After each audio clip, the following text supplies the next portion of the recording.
Are you stressed about December? Socials, drinks, chocolates everywhere, the daily mince pie.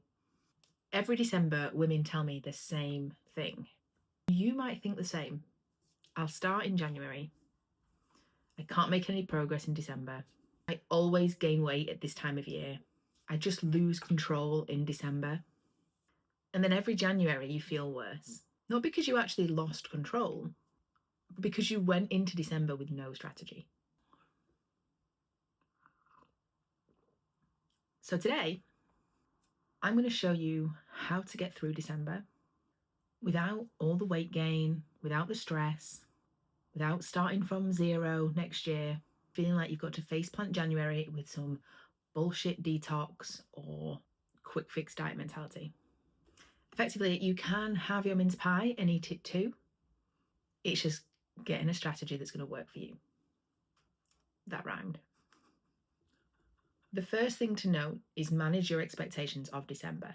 December might not be a month where you are focusing on pushing a fat loss goal per se, but that doesn't mean you have to go backwards.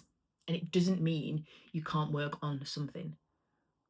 So using December as a maintenance month, a month where you challenge your relationship with food and yourself, a month for hitting those PBs with all the extra calories. So your goals certainly don't need to be put on hold until the new year. You can still have structured training and nutrition and enjoy the Christmas period. The first step is reframing what that could actually look like. So here's what you're going to do. Step one, map out December with a traffic light system. Make a list of every single social event you have coming up and then label each one. So that's going to be your obvious things like Christmas dinner, Boxing Day, New Year's Eve, but it's also going to be staff parties, girls' brunches, all of that. And you're going to label them either red. So these are like your normal days. These are socials that you're not really bothered about, where you still might want to be on top of your shit. You can still make decent choices. You're not really bothered about drinking. And the reality is you can still kind of treat it like any other day. Then you've got amber days where you enjoy, but you're still conscious of what's going on. These are going to be your low-key fun events where you might enjoy a bit of a fancy pants meal or a glass of fizz, but you're still actually going to be in and around maintenance on these days. You're present, you're enjoying yourself, but you're not going rogue. And then you've got green days, and these are your full send it days. Christmas Day, the girls' festive gathering. The fizz is flowing, there are zero fucks given, not on plan these days, and that is the whole point. And here's why structure it in this way matters. When you label your days like this ahead of time, you aren't reactive on the day. You're removing the panic, the spiraling, the regret and the guilt. And you're choosing. You get to make a choice. This is the thing. You are still a grown-up and you can make your decisions on whatever you want to do.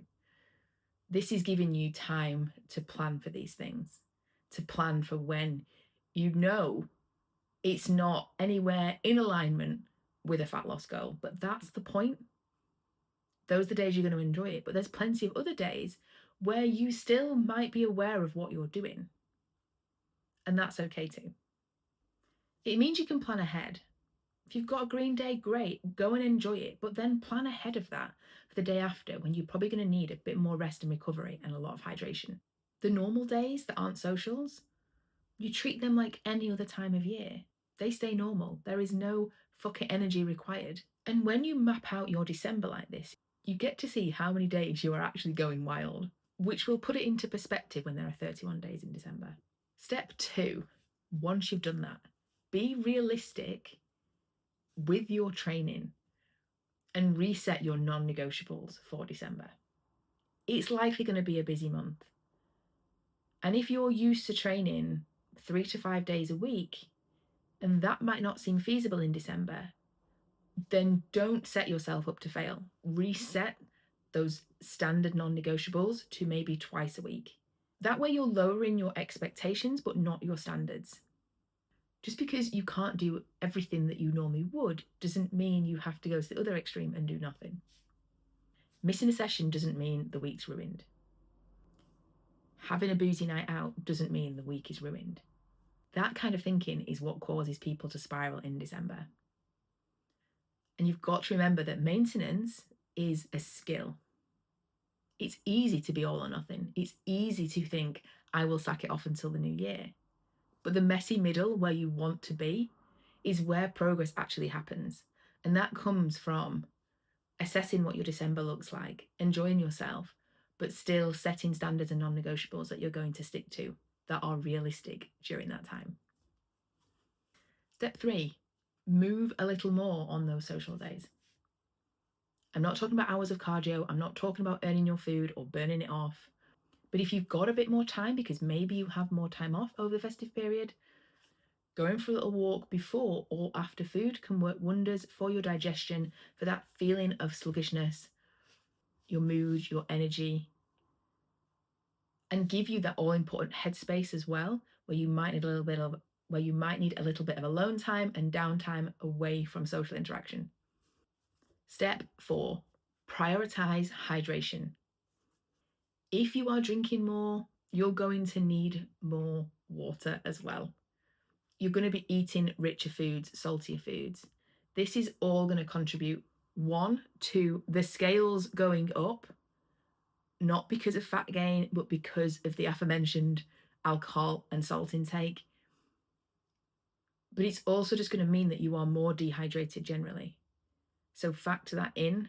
Along with the walking, that stuff's going to make you feel better, give you more energy and more focus day to day. Step 5, rest when you can. Again, if you are in the position where you might have a little bit more time off, utilize this for rest and recovery. Get some more sleep. Your body is going to be doing a lot, especially if you are still training and everything else alongside, the later nights, the drinking, the rich food. Give it what it needs in the sense of some extra rest, some extra sleep, and some extra recovery. And here is the mindset piece that I want you to take away. December does not have to be chaos. It doesn't have to be all or nothing. And it definitely doesn't need to be the reason you start again in January. Like I said before, you are a grown-up, you can make choices. And the whole point of transforming who you are and how you show up is based on those choices. So own that. If you want to go wild, own it. Don't regret it and feel bad and then punish yourself for it. If you make that decision, own it, enjoy it, and move on. Because the thing is, you are allowed to enjoy yourself. You are allowed a daily mince pie, but you're also allowed to enjoy yourself and hold the line as well at the same time. Because if you can stay consistent in December, it makes it so much easier the rest of the year.